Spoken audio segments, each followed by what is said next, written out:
Hello प्यारे बच्चों, स्वागत है आपका आपके अपने इस स्टडी फाउंडेशन के प्लेटफॉर्म पर। मैं मोहन गौड़। आज हम सीखने वाले हैं एक बहुत ही इंटरेस्टिंग सा चैप्टर और वो है पॉलिनोमियल। तो क्या आप रेडी हो? तो चलिए शुरू करते हैं। बाकी आप मेरे बारे में यहां से पढ़ सकते हैं। तो बेटा यहाँ पर हम पॉलिनोमियल चैप्टर सीखने वाले हैं, ठीक है। तो चलो फिर स्टार्ट करते हैं। क्लास 9th के लिए है। देखो, पॉलिनोमियल हम किसको बोलेंगे? सबसे पहले यहाँ पर जानना ज़रूरी है कि अलजेब्रिक एक्सप्रेशन क्या होता है, ठीक है। तो बेटा अलजेब्रिक एक्सप्रेशन हमने पढ़ा है कि combination of constant term and variable with an operation, उसको हम क्या बोलेंगे? अलजेब्रिक एक्सप्रेशन बोलेंगे, ठीक है। जैसे हमारे पास में बेटा यहाँ पर हो गया 3x² + 5, ठीक है।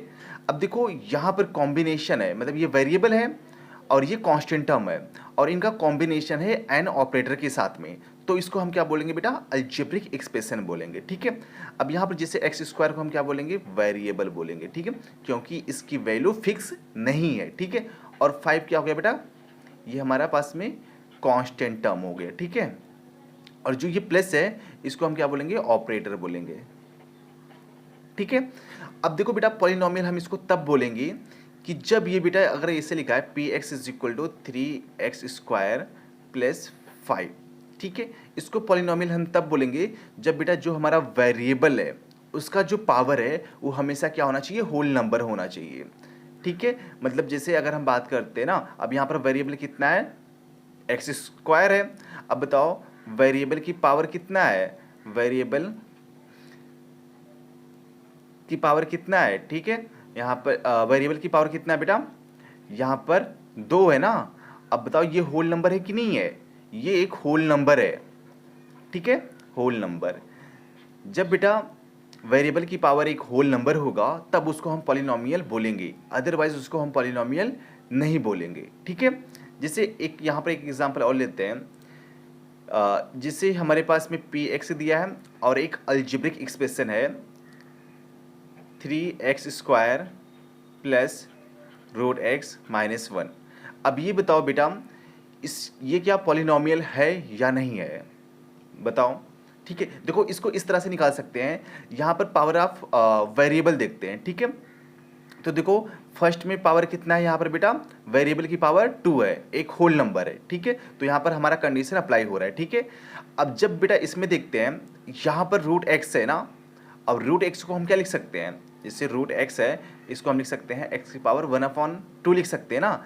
तो बेटा यहाँ पर 1/2, यहाँ पर जो इसका पावर है वो कितना है? 1/2। अब बताओ 1/2 क्या एक होल नंबर है? तो आप बोलोगे नहीं है। जब बेटा ये 1/2 होल नंबर नहीं है तो यहाँ पर ये वेरिएबल क्या होगा? ये पॉलिनोमियल नहीं होगा, ठीक है। तो हम बेटा एक टर्म से जिसे हमें यहाँ पर मिल गया 3x², हमने यहाँ पर देखा कि x² होल नंबर है, तो इससे हम ये पूरा डिस्कस नहीं कर सकते कि क्या बोलता है कि ये पूरा टर्म बेटा एक हमारे पास में पॉलिनोमियल होता है, ठीक है। जब तक हम पूरे टर्म को देखेंगे नहीं तब तक हम यहाँ पर नहीं बोल सकते कि एक पॉलिनोमियल होगा या नहीं होगा, ठीक है। तो यहाँ पर लिख सकते हो this is not polynomial, this is not polynomial, ठीक है। चलो ठीक है, इतना समझा ना। चलो फिर आगे बढ़ते हैं। देखो इसमें हम एक क्वेश्चन सॉल्व कर लेते हैं। अब यहाँ पर आपको देख के बताना है कि ये क्या पॉलिनोमियल है या नहीं है, ठीक है। जो अलजेब्रिक एक्सप्रेशन दिया है, तो बेटा फर्स्ट वाला देखो y + 1/y, ठीक है। अब बेटा यहाँ पर y को y लिख सकते हैं, यहाँ पर पावर कितना है? 1 है, ठीक है। अब इसका क्या लिख सकते हो? 1/y को लिख सकते हो y⁻1 लिख सकते हैं ना, ठीक है, क्योंकि यहाँ पर पावर बेटा 1 है। जब इसको ऊपर करते हैं तो ये पावर -1 हो जाता है, ठीक है। अब ये बताओ यहाँ पर होल नंबर है और यहाँ पर क्या है? होल नंबर नहीं है। -1 क्या है? इंटीजर है ना। तो ये बेटा क्या है? पॉलिनोमियल नहीं है, ठीक है, फर्स्ट वाला। अब सेकंड की बात करते हैं बेटा। अब देखो यहाँ पर ये 2 है और यहाँ पर -5 √x है। अब यहाँ पर x किस में आ रहा है? रूट में आ रहा है, और जब रूट में आएगा तो बेटा x की पावर कितना होगा? हाफ होगा। तो ये भी क्या है बेटा? पॉलिनोमियल नहीं है, क्योंकि यहाँ पर क्या हो रहा है कि जो हमारे पास में वेरिएबल है उसकी डिग्री होल नंबर नहीं है, ठीक है। अब देखो थर्ड की बात जब करते हैं बेटा, यहाँ पर x² है और यहाँ पर 7x है और यहाँ पर 9 है, ठीक है। तो यहाँ पर बेटा x² है ना, ये भी होल नंबर है 2, और यहाँ पर 1 है, ये भी होल नंबर है, ठीक है, तो ये क्या हो जाएगा, ये हमारे पास में पॉलिनोमियल होगा। ठीक है, जब इसकी बात करते हैं बेटा 2m पावर -2 प्लस 7m -5। अब देखो यहाँ पर पावर कितना है, -2 है, तो ये तो पहले ही लग गया कि पॉलिनोमियल नहीं होगा। अब बेटा 10, अब देखो यहाँ पर कांस्टेंट टर्म देखो, कांस्टेंट टर्म के लिए बेटा जो पॉलिनोमियल होता है वहाँ पर जितने भी हमारे पास में कांस्टेंट टर्म होते हैं वो भी पॉलिनोमियल होते हैं। ठीक है, कैसे देख सकते हैं यहाँ पर, जिससे हमारे पास में 10 है। अब बेटा 10 को हम क्या लिख सकते हैं, x की पावर 0 लिख सकते हैं, मतलब इसमें भी वेरिएबल है ना, वेरिएबल की पावर कितना है, 0 है। अब बेटा जब पावर 0 होती है तो 0 क्या हुआ है, एक होल नंबर होता है कि नहीं होता है, होता है। तो यहाँ पर क्या लिख सकते हैं इसको 10, तो ये भी क्या होगा बेटा, एक पॉलिनोमियल होगा। इसको हम क्या बोलेंगे, कांस्टेंट पॉलिनोमियल बोलेंगे। ठीक है, इतना समझे, चलो ठीक है, फिर आगे बढ़ते हैं। ठीक है, अब देखो बेटा डिग्री या पॉलिनोमियल क्या होता है। ठीक है, जैसे हमारे पास में बेटा कोई, यहाँ पर देखो डिग्री और पॉलिनोमियल को हम दो तरह से कैटेगराइज कर सकते हैं। ठीक है, कैसे कैटेगराइज कर सकते हैं, जब बेटा यहाँ पर वन वेरिएबल होगा। ठीक है, यहाँ पर लिखोगे for one variable, for one variable. ठीक है, अब जैसे यहाँ पर बेटा फॉर वन वेरिएबल के लिए बेटा जो मैक्सिमम पावर होगा, यहाँ पर लिखोगे मैक्सिमम पावर, उसी को हम क्या बोलेंगे बेटा, डिग्री बोलेंगे। ठीक है, मैक्सिमम पावर को हम क्या बोलेंगे, डिग्री बोलेंगे। ठीक है, इसका एक एग्जांपल लिखते हैं, जैसे यहाँ पर 7x पावर 5 है प्लस 2x स्क्वायर है प्लस 110x है। ठीक है, अब बेटा यहाँ पर ये पॉलिनोमियल दिया है px इज इक्वल टू, अब देखो यहाँ पर हम बता सकते हैं ना ये पॉलिनोमियल है कि नहीं है, यहाँ पर डिग्री क्या है, होल नंबर है, यहाँ पर भी डिग्री होल नंबर है, यहाँ पर भी जो इसका पावर है बेटा होल नंबर है, तो इसको हम बोल सकते हैं क्या होगा, ये ये क्या होगा, पॉलिनोमियल होगा। ठीक है, अब बेटा देखो इसकी जब हम डिग्री की बात करते हैं ना, यहाँ पर डिग्री, तो देखो डिग्री जो मैंने क्या बोला, मैक्सिमम पावर। अब बेटा x का मैक्सिमम पावर कितना है, 5 है ना, यहाँ पर 2 है और यहाँ पर 1 है, तो यहाँ पर मैक्सिमम कितना है, 5, तो डिग्री कितना हो जाएगा, डिग्री हो जाएगा बेटा 5 हो जाएगा। ठीक है, ये वन वेरिएबल के लिए है। ठीक है, जब हमारे पास में बेटा दो वेरिएबल होगा, मतलब दो से ज़्यादा वेरिएबल होगा, तब हम डिग्री कैसे कंक्लूड करेंगे, यहाँ पर लिखोगे for two variable, two variable. ठीक है, अब जैसे यहाँ पर बेटा हमारे पास में एक अलजेब्रिक एक्सप्रेशन है 5x square y power 6 plus x y plus 11 x3 और y3। ठीक है, तो बेटा जब यहाँ पर डिग्री निकालेंगे, ठीक है, डिग्री, तो देखो जो हमारे पास में वेरिएबल होगा बेटा, ठीक है, देखो यहाँ पर मल्टीप्लाई हुआ है, यहाँ पर भी मल्टीप्लाई हुआ है। ठीक है, तो बेटा वेरिएबल की पावर को यहाँ पर ऐड करेंगे, कितना आएगा, यहाँ पर 2 + 6 कितना हो जाएगा, 8 हो जाएगा, और यहाँ पर कितना हो जाएगा बेटा, यहाँ पर 2 है और यहाँ पर 1 है, तो ये कितना हो जाएगा, 2 + 1, तो मतलब 3 हो जाएगा यहाँ पर, और यहाँ पर कितना होगा बेटा, 3 + 3 कितना हो गया, 6 हो गया। अब ये बताओ यहाँ पर मैक्सिमम पावर कितना हो रही है वेरिएबल की, 8 हो रहा है ना, तो इस केस में बेटा डिग्री कितना मिल जाएगा, हमें 8 मिल जाएगा। ठीक है, समझे कि नहीं समझे, फॉर टू वेरिएबल के लिए। ठीक है, तो बेटा अगर हमारे पास में 2 वेरिएबल है या 3 वेरिएबल है, तो उसमें देखना जो भी मल्टीप्लाई हो रहा है उसका मैक्सिमम पावर कितना हो रहा है। ठीक है, ऐड करने के बाद में वही हमारा क्या हो जाएगा, डिग्री हो जाएगा। समझे, चलो फिर आगे बढ़ते हैं। ठीक है, देखो यहाँ पर है right the degree of the given polynomial, इसमें बताना बेटा डिग्री जो हमारा पॉलिनोमियल दिया है उसकी डिग्री कितना होगा। ठीक है, और एक चीज़ हमेशा यहाँ पर ध्यान देना कि बेटा जो कांस्टेंट टर्म होता है उसकी डिग्री हमेशा कितनी होती है, 0 होती है। ठीक है, यहाँ पर लिखोगे डिग्री ऑफ कांस्टेंट टर्म। ठीक है, डिग्री ऑफ कांस्टेंट टर्म। ठीक है, कैसे बताओगे, जैसे यहाँ पर बेटा मैंने एक क्वेश्चन बताया था ना, 10 था, उसका पास में यहाँ पर कितना था, जैसे क्वेश्चन था 10 था ना, अब इसको हम इस तरह से लिख सकते हैं क्या, 10 और x पावर 0। ठीक है, तो x पावर 0 क्या है, ये भी तो वेरिएबल है, पॉलिनोमियल है। ठीक है, और यहाँ पर बेटा इसका डिग्री कितना है, इसका डिग्री 0 है ना, तो बेटा डिग्री ऑफ कांस्टेंट टर्म कितना होता है, 0 होता है। ठीक है, यहाँ पर लिख सकते हो डिग्री ऑफ कांस्टेंट टर्म 0। ठीक है, चलो फिर अब देखो ये भी कांस्टेंट टर्म है, तो यहाँ पर इसकी डिग्री कितना होगा बेटा, इसके लिए 0 होगा, और यहाँ पर वेरिएबल कितना दिया है, x दिया है, और x की पावर 0, तो यहाँ पर डिग्री कितना होगा, 0 होगा। और यहाँ पर बेटा डिग्री कितना होगा, वेरिएबल 2 है तो यहाँ पर 2 हो जाएगा। और यहाँ पर देखो √2m 10-7, ठीक है। तो बेटा यहाँ पर जो वेरिएबल है इसकी डिग्री कितना है, 10 है, तो इसका डिग्री कितना हो जाएगा, 10 हो जाएगा, ठीक है। और यहाँ पर डिग्री कितना होगा बेटा, पावर देखो p की पावर कितना 1 है तो 1 हो जाएगा। और इस केस के लिए कितना हो जाएगा, देखो जो वेरिएबल है यहाँ पर 1 है, यहाँ पर 3 है और यहाँ पर 5 है, तो मैक्सिमम पावर कितना हो रहा है, 5 हो रहा है, तो डिग्री कितना हो जाएगा बेटा, 5 हो जाएगा ना, ठीक है। इसमें कितना होगा, देखो यहाँ पर वेरिएबल 1 2 3 वेरिएबल है, तो 1 + 1 + 1 तो 3 हो गया, और यहाँ पर 1 2 तो 2 हो गया, और यहाँ पर 1 हो गया, तो मैक्सिमम पावर कितना हो रहा है बेटा, 3, तो यही क्या हो जाएगा, डिग्री हो जाएगा, ठीक है। और यहाँ पर देखो, यहाँ पर बेटा 3 है और यहाँ पर 7 है तो 10 हो गया, यहाँ पर 5 है और यहाँ पर 1 है पावर, तो 5 + 1 6 हो गया, और यहाँ पर 1 है और यहाँ पर भी 1 है, m पावर 1 और n पावर 1, तो यहाँ पर 2 हो गया, तो बेटा मैक्सिमम कितना हो रहा है, पावर 10 हो रहा है ना, तो डिग्री यही क्या हो जाएगा, 10 हो जाएगा, ठीक है। मैक्सिमम पावर जो बनेगा वही हमारा डिग्री हो जाएगा, ठीक है। चलो फिर अब बेटा कोएफिशिएंट क्या होता है, ठीक है। देखो कोएफिशिएंट क्या होता है ना, जिसे हमारे पास में बेटा कोई भी पॉलिनोमियल दिया है, सपोज px, ठीक है, और यहाँ पर दिया है x 3x² - x + 3x power 7, ठीक है। अब जैसे यहाँ पर पूछा है बेटा कि x पावर 7 का कोएफिशिएंट कितना होगा या x² का कोएफिशिएंट कितना होगा, यहाँ पर लिखोगे कोएफिशिएंट ऑफ x², तो बेटा x² यहाँ पर है, इसके बाजू में जो भी नंबर होगा, ठीक है, उसको हम क्या बोलेंगे, उसको हम कोएफिशिएंट बोलेंगे, तो कितना है, 3 है, ठीक है। अगर पूछता है कोएफिशिएंट ऑफ x का कोएफिशिएंट कितना है, अब बताओ, यहाँ पर x है और यहाँ पर बाजू में कितना है, 1 है, जहाँ पर कुछ नहीं होगा वहाँ पर 1 होगा, और माइनस में है तो -1 लिखेंगे, ठीक है।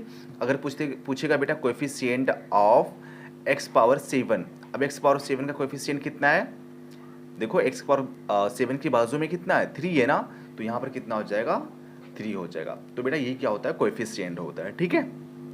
चलो देखो यहाँ पर बताना है कि बेटा right the coefficient of m³ in each of the given polynomial, तो बेटा देखो m³ का हमें सिर्फ बताना है, सबका नहीं बताना है, ठीक है। तो देखो m³ यहाँ पर कितना बेटा, 1 है ना, जहाँ पर कुछ नहीं होगा वहाँ पर कितना होगा, 1 होगा, और यहाँ पर m³ है ना, m³ का पॉलिनोमियल मतलब m³ का कोएफिशिएंट कितना है, इसके बाजू में कितना है, √3 है, तो यहाँ पर कितना हो जाएगा, √3, बट माइनस में है ना, तो माइनस के साथ में लिखोगे हमेशा, ठीक है। अब इसमें बेटा m³ कितना है, यहाँ पर m³ का -2/3, तो -2/3 क्या हो जाएगा, इसका कोएफिशिएंट हो जाएगा, ठीक है। चलो फिर आगे बढ़ते हैं। अब बेटा देखो टाइप्स ऑफ पॉलिनोमियल क्या होते हैं, देखो टाइप्स ऑफ पॉलिनोमियल हम बेटा 2 टाइप्स के कैटेगराइज कर सकते हैं। एक तो हम बेटा हमारे पास में होता है ना अकॉर्डिंग टू टर्म, तो पहले यहाँ पर हम डिस्कस करेंगे अकॉर्डिंग टू टर्म। टर्म के अकॉर्डिंग बेटा पॉलिनोमियल को हम कैसे कैटेगराइज करेंगे, ठीक है।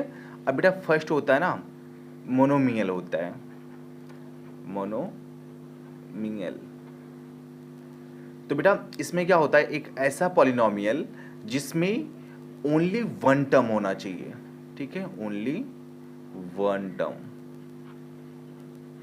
जैसे यहां पे लिख सकते हो बेटा सिर्फ x लिख सकते हो, ठीक है, या फिर लिख सकते हो 5x या 7x पावर y x² लिख सकते हो, ठीक है। तो देखो इसमें कितने टर्म है, एक टर्म है, और ये भी पूरा एक टर्म है, और ये भी पूरा एक टर्म है, ठीक है। आप इसको सोचोगे सर इसमें तो दो टर्म आ रहे ना, तो बेटा नहीं, अगर यहाँ पर किसी ऑपरेटर मतलब प्लस माइनस ऑपरेटर के साथ में लिखा होता तो फिर यहाँ पर 2 टर्म होता, ठीक है। तो मोनोमियल के लिए बेटा कितना टर्म होना चाहिए, ओनली 1 टर्म होना चाहिए, ठीक है। अब सेकेंड होता है बेटा हमारे पास में बाइनोमियल पॉलिनोमियल, ठीक है, इसमें लिखोगे 2 टर्म।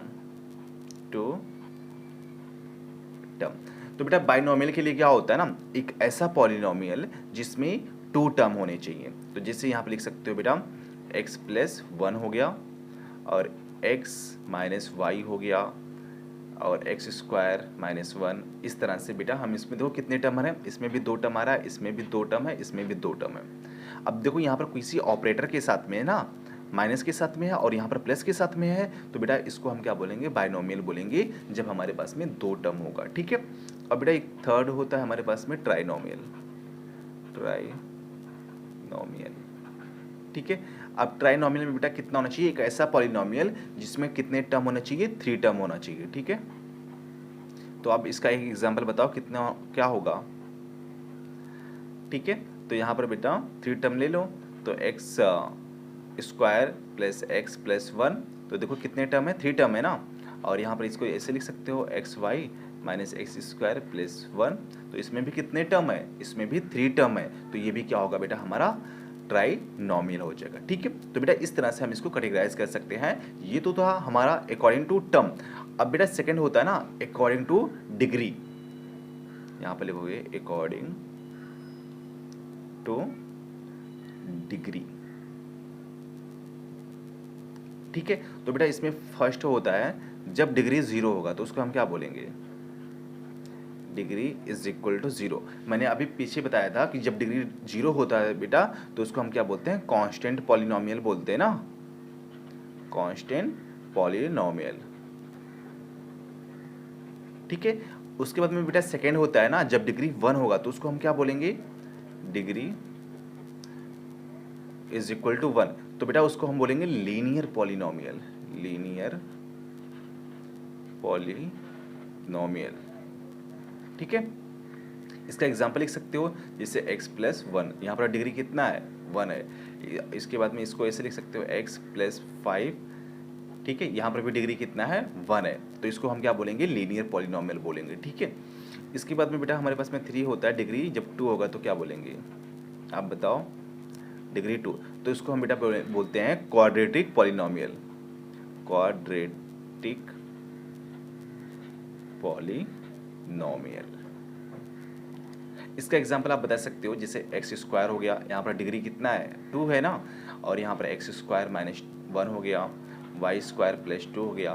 तो बेटा ये सब जो पॉलिनोमियल है यहाँ पर सब देखो, सब में जो हमारे पास में वेरिएबल है इसकी डिग्री कितना है, इसकी डिग्री 2 है, तो इसको हम क्या बोलेंगे, क्वाड्रेटिक पॉलिनोमियल। अब यहाँ पर बेटा ये मायने नहीं रखता है इसमें कितने टर्म है, टर्म नहीं देखना है, यहाँ पर देखना है कि उसकी मैक्सिमम पावर कितना है, ठीक है। मतलब डिग्री 2 है या नहीं है, अगर डिग्री 2 होगा तो उसको हम क्वाड्रेटिक इक्वेशन बोल देंगे, ठीक है। फोर्थ होता है बेटा अगर डिग्री 3 होगा तो बेटा उसको हम क्या बोलेंगे, क्यूबिक पॉलिनोमियल बोलेंगे, ठीक है, क्यूबिक पॉलिनोमियल। इसका एग्जांपल आप बता सकते हो जैसे हमारे पास में एक्स क्यूब हो गया, ठीक है, और प्लस एक्स हो गया, ठीक है। एक्स क्यूब सिंगल सा लिख सकते हो, वाई क्यूब प्लस 1 लिख सकते हो, या इसको ऐसे भी लिख सकते हो कि x cube plus 2x square plus 2x minus 1। तो यहाँ पर भी बेटा देखो डिग्री कितना है, 3 है ना, तो ये भी क्या हो जाएगा हमारे पास में क्यूबिक पॉलिनोमियल होगा, ठीक है। तो आई थिंक अब आप कैटेगराइज कर सकते हो, ठीक है। चलो फिर अब देखो यहाँ पर हम बेटा इसको क्लासीफाई करेंगे पॉलिनोमियल को as a linear, quadratic and cubic polynomial, ठीक है। तो देखो बेटा यहाँ पर मैक्सिमम डिग्री कितना है वेरिएबल की, यहाँ पर 2 है, तो 2 के लिए हम क्या बोलते हैं बेटा, क्वाड्रेटिक पॉलिनोमियल, ठीक है। और यहाँ पर देखो बेटा वेरिएबल की डिग्री कितना है, 1 है, तो 1 के लिए हम क्या बोलते हैं, लीनियर पॉलिनोमियल, ठीक है। अब बेटा यहाँ पर देखो थर्ड वाले के लिए √3y माइनस 1/2, यहाँ पर वेरिएबल y है और y की डिग्री कितना है, 1 है ना, तो 1 के लिए हम क्या बोलेंगे बेटा, लीनियर पॉलिनोमियल, ठीक है। इसके बाद में यहाँ पर देखो बेटा, यहाँ पर m³ प्लस 7 m स्क्वायर और प्लस 5/2 m माइनस √7, यहाँ पर डिग्री कितना है बेटा, 3 है, और 3 के लिए हम क्या बोलते हैं बेटा, क्यूबिक पॉलिनोमियल, ठीक है। और यहाँ पर फिफ्थ वाले में a स्क्वायर है, स्क्वायर के लिए हम क्या बोलते हैं, क्वाड्रेटिक पॉलिनोमियल, ठीक है। और बेटा यहाँ पर देखो 6 वाले के लिए 3r³ है, ठीक है। तो जब बेटा वेरिएबल की डिग्री कितना होता है, 3 होता है, तो उसको हम क्या बोलते हैं, क्यूबिक पॉलिनोमियल बोलते हैं, ठीक है। तो इस तरह से हम इसको कैटेगराइज कर सकते हैं, ठीक है। चलो फिर अब बेटा देखो स्टैंडर्ड ऑफ पॉलिनोमियल क्या होता है, ठीक है। देखो स्टैंडर्ड ऑफ पॉलिनोमियल ये होता है बेटा ना कि जो हमारे पास में बेटा डिग्री होती है ना, उसको हम डिसेंडिंग ऑर्डर में जब लिखते हैं तो ही हमारा क्या हो जाता है, स्टैंडर्ड फॉर्म ऑफ पॉलिनोमियल।